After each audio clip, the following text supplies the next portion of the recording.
Il y a quelques jours que je discute avec Dieu, que je repousse ce sujet, que je ne souhaitais pas en parler, bien que j'ai des choses à dire. Et Dieu m'a rappelé qu'il y a 25 ans, avant Internet partout, Internet commençait, les réseaux sociaux n'existaient pas, les téléphones étaient fixés au mur, euh, quelques rares personnes avaient un ordinateur à la maison. Et j'ai connu un beau jeune homme qui venait de rencontrer Jésus et qui disait haut et fort qu'il était homosexuel. À ma connaissance, personne n'y a rien dit. C'était avant les polémiques. Moi-même, je n'avais jamais entendu parler de ce sujet. Euh, Vis-à-vis des chrétiens, vis-à-vis des églises. Et j'ai accueilli ce très beau jeune homme comme un frère. Il ne voyait pas les femmes. Mais vraiment. Et il a déménagé et on s'est rencontrés et on a commencé de se promener ensemble. Mais ça a duré plusieurs heures, un après-midi. Et moi, j'avais pris congé. Mais j'avais pris congé de tout. Je n'avais pas, que je l'ai croisé, je n'avais pas d'idée sur lui. J'ai pas prié pour lui, j'ai pas prié. Mais est-ce que je dois lui dire quelque chose, faire quelque chose? J'avais congé. Mais j'avais une écoute des gens, de façon générale, parce que quand on est chrétien, on reçoit de l'amour et de l'écoute pour les autres. Et Dieu me dit ces jours que c'était bien que je sois une femme et lui un homme, parce que ce qu'il m'a dit, il aurait peut-être pas pu le dire à un homme. Et il a commencé de me raconter ses viols et que très jeune, il séduisait les hommes. Il était très beau et il faisait 2-3 battements de cils et il faisait tomber les hommes mariés, les hommes qui ne pensaient pas être homosexuels, bisexuels. Et il avait une puissance de séduction énorme et il m'expliquait comment il séduisait les hommes.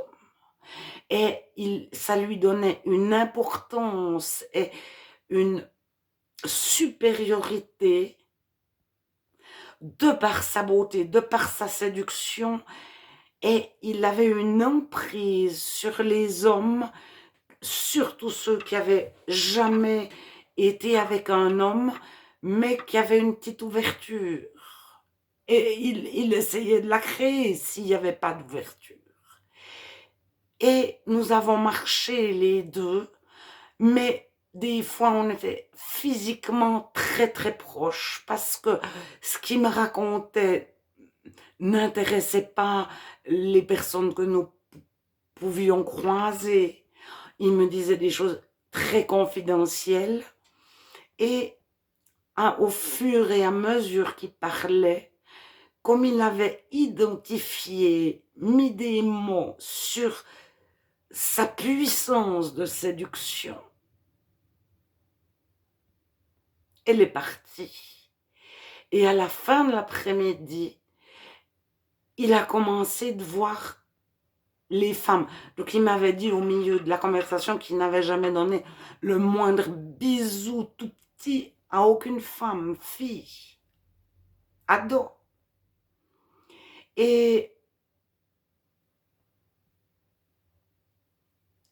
le fait d'avoir parlé, j'avais en face de moi un jeune adolescent,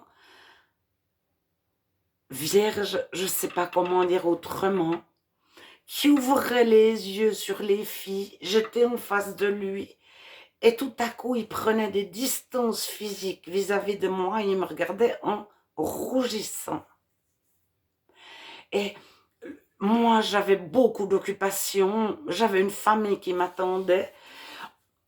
On s'est quittés, on est retourné chacun dans sa ville. Je ne l'ai jamais revu. Et j'ai été accaparée par ma vie qui était bien remplie. Et une ou deux fois, je me suis dit, je prendrai bien de ses nouvelles. Je n'ai jamais eu de ses nouvelles. Je ne sais pas ce qu'il est devenu. Mais en préparant cette vidéo devant Dieu, c'est-à-dire, j'ai pas préparé au mentamment, mais je savais pas comment aborder le sujet. Dieu m'a dit, mais tout ce qu'il t'a dit, il n'aurait pas pu le dire à un homme. Parce qu'au milieu, il aurait séduit l'homme, ou il aurait été séduit par l'homme. Ou... Alors, toi, tu étais neutre, et tu avais le temps de l'écouter. Tu n'y as rien dit, parce que j'étais innocente de toutes les polémiques. Donc, je n'avais même pas dans mon cœur l'idée de me dire, il faudrait bien que... Seigneur, est-ce que tu pourrais que... Et ça s'est fait tout seul. Et ce qu'il a vécu est vécu par les hétérosexuels qui deviennent chrétiens, mais les gens mariés qui ont connu qu'un conjoint ou deux dans leur vie, ou de nombreux partenaires, mais des viols qui ont des passés très lourds, ou de pornographie, etc., ils redeviennent comme des petits enfants vierges. Et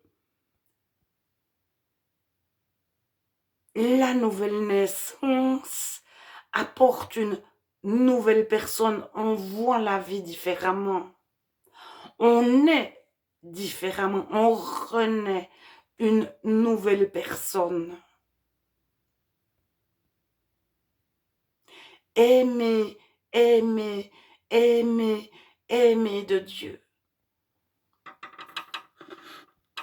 Je crois que si un ou une homosexuelle, bisexuelle m'écoute, je veux lui demander pardon pour toutes les méchancetés qui ont pu être dites par des gens que j'estime être non chrétiens, mais qui se revendiquaient d'une religion ou d'un mouvement chrétien.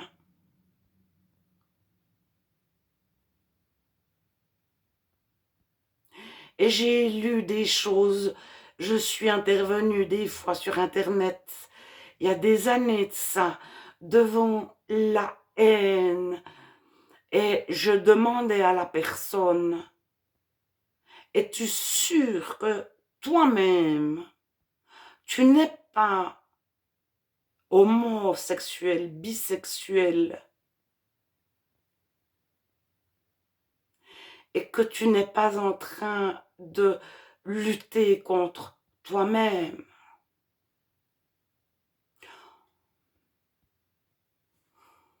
Et je pense que ces personnes aussi, je les bénis au nom de Jésus.